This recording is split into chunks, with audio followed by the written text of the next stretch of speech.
अस्सलामुअलैकुम वरहमतुल्लाहि वबरकातुहू। मैं मलिक इशफाक अवान और प्रॉपर्टी पॉइंट के प्लेटफॉर्म से आप लोगों की खिदमत में हाजिर। उम्मीद करता हूँ सब लोग ठीक ठाक होंगे, बखैर वफ़ियत होंगे, अपने घरों में खुशबाश होंगे।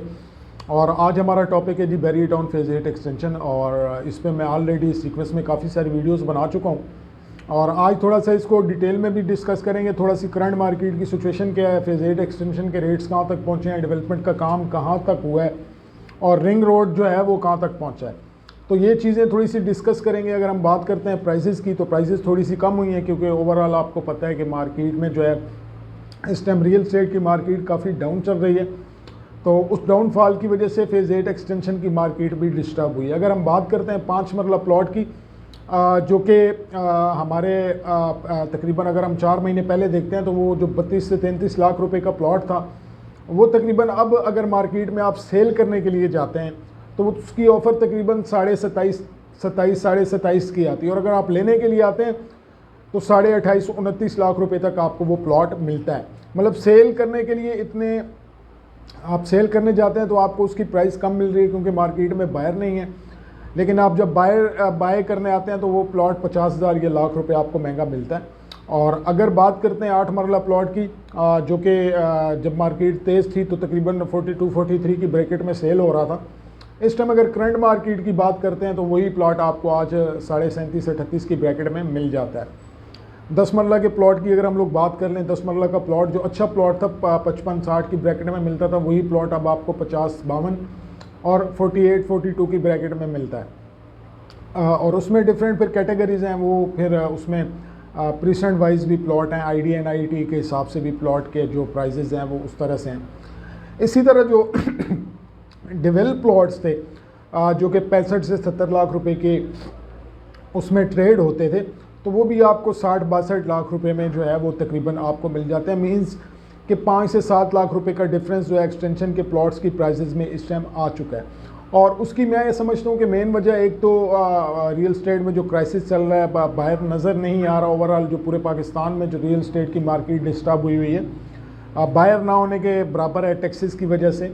और फेज़ 8 की अगर हम बात करते हैं, सिर्फ स्पेसिफिक फेज़ 8 की बात करते हैं तो डेवलपमेंट वाला फैक्टर भी उसमें इन्वॉल्व है, क्योंकि डेवलपमेंट जो है, मैंने जो पिछली वीडियोस आपके सामने बनाई थी उसमें आपको डेवलपमेंट बताई थी कि तेज़ हो रही है, लेकिन अगर अभी आप डेवलपमेंट देखें तो वो डेवलपमेंट भी थोड़ी सी स्लो हो गई है।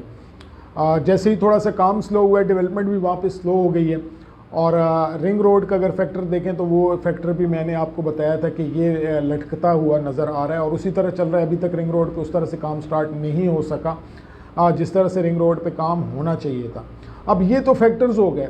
अब बैरिया की जिम्मेदारी जो है, बैरिया क्या कर रहा है, ये बैरिया क्या डिलीवर करना चाह रहा है। अगर प्रोजेक्ट की बात करें तो 2008 या 2009 का ये प्रोजेक्ट है, जो कि स्टिल अभी अंडर डेवलपमेंट है और बैरिया अभी तक लोगों को पोजीशन देने में नाकाम रहा है।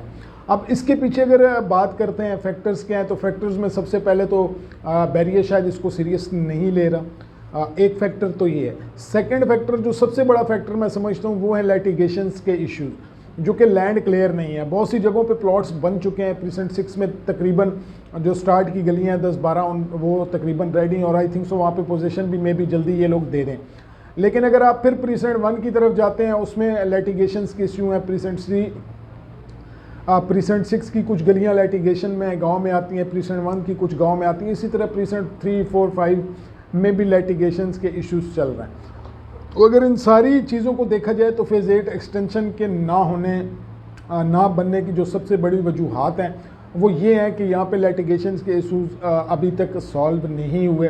चूँकि फेज़ 8 प्रॉपर में अभी तक लिटिगेशंस के कई जगहों पे इश्यूज़ चल रहे हैं और वो उस तरह से सॉल्व नहीं हुए, तो इसी तरह फेज़ 8 एक्सटेंशन में भी लिटिगेशंस के इश्यूज़ चल रहे हैं। और लोग जो हैं जब उसको विज़िट करते हैं एरिया को, तो वो इतना नॉन डेवलप एरिया है कि रात को आप वहाँ पे ट्रैवल नहीं कर सकते। तो डेवलपमेंट का अगर काम मैं उसको 100 में से मैं समझता हूँ कि 10 से 15 नंबर जो हैं वो देने चाहिए डेवलपमेंट को। डेवलपमेंट के साथ साथ जो है वहाँ पे लिटिगेशन के इश्यूज़ भी हैं, उनको भी अभी तक सॉर्ट आउट नहीं किया गया। और मेरे ख्याल में मार्केट जो है वो एक्सटेंशन की एक जो बूम आया था प्रॉपर्टी में, उसमें एक अच्छी ग्रोथ देखने को मिली थी। और उसके बाद फिर रिंग रोड की इनॉग्रेशन भी हुई। फिर दरमियान में पॉलिटिकल चेंजेस जो है, मुल्की सूरत हाल, फिर सैलाब और इस टाइम जो मार्केट है वो इतनी कुछ तसल्ली बख्श नहीं है फ़ेज़ 8 की, फ़ेज़ 8 एक्सटेंशन की, और फिर जो एक फ़ेज़ 9 था उसको भी फ़ेज़ 8 में मर्ज कर दिया गया है। तो ये कुछ चीज़ें हैं, कुछ ऐसे अवामिल हैं जो फ़ेज़ 8 एक्सटेंशन की मार्केट पे गाहे बगाहे जो है वो इसकी वजह से मार्केट जो है वो डिस्टर्ब रहती है।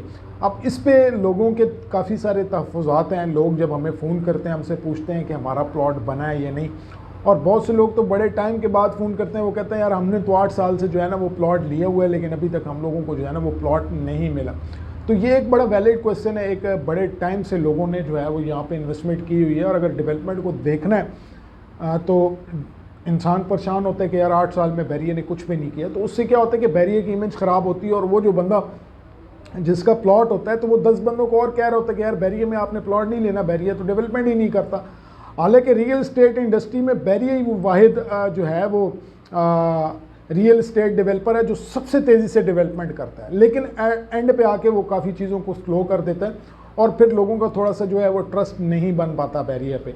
तो मैं बैरियर की इंतज़ामिया से भी रिक्वेस्ट करता हूँ कि काम को थोड़ा सा तेज़ करें, लिटिगेशंस के जो इश्यूज़ हैं उनको सॉल्व करें, कि ताकि फ़ेज़ 8 एक्सटेंशन की मार्केट थोड़ी सी अच्छी चले, थोड़ी सी उसमें पोजीशन है, लोग वहाँ पे रहना शुरू करें, ताकि फिर मज़ीद बेशक आप डेवलपमेंट साथ साथ करते हैं, लेकिन वहाँ पे इतना एक काम तो कर दें कि वहाँ पे लोगों को जो है वो पोजीशन लें, जो लोग इस इंतज़ार में बैठे हुए हैं कि यार हमने आने वाले वक्त में यहाँ पे घर बनाना है, ये जिन्होंने घर बनाने के लिए प्लॉट्स लिए हुए हैं वो लोग जो हैं यहाँ पे आके जो है वो अपना घर बना सकें, एटलीस्ट इतनी फैसिलिटीज़ वहाँ पे दे दें, और जो एरियाज़ लिटिगेशन से क्लियर हैं उन पे आप डेवलपमेंट को तेज़ करें और लोगों को पोजीशन दें। आप 3 साल में दें, 4 साल में दें, क्योंकि मैंने पर्सनली जो इसको विज़िट किया तो मुझे यही लगता है कि 5-6 साल तो बैरियर पोजीशन देने के मूड में नहीं है, और आने वाले पता नहीं कितने टाइम में ये एरियाज़ क्लियर होंगे। तो फ़ेज़ 8 एक्सटेंशन की ये बदकिस्मती है कि वहाँ पे लिटिगेशंस के इश्यूज़ हैं, वहाँ पे बैरियर की इंतज़ामिया की सीरियसनेस नज़र नहीं आती।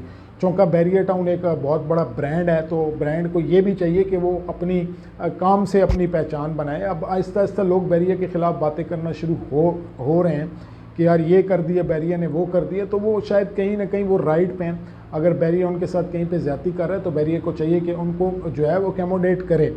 आप अगर लोगों से पैसे ले के 10-12 साल जो है उनको प्लॉट नहीं देंगे तो डेफिनेटली लोगों में गम और गुस्सा पाया जाएगा, और वो कहेंगे कि यार बैरियर फ्रॉड है। अब हम लोग चूँकि बैरियर का काम करते हैं और हम लोग बैरियर को सपोर्ट भी करते हैं, अल्हम्दुलिल्लाह हम बैरियर के अच्छे उस पे काम पे वीडियोस भी बनाते हैं, और बुरे काम पे क्रिटिसाइज़ भी करते हैं। हमारी ये आदत है कि अच्छे काम पे अप्रिशिएट किया जाए और बुरे काम पे जो है वो बताया जाए कि ये आप बुरा काम कर रहे हैं, उसको क्रिटिसाइज़ किया जाए।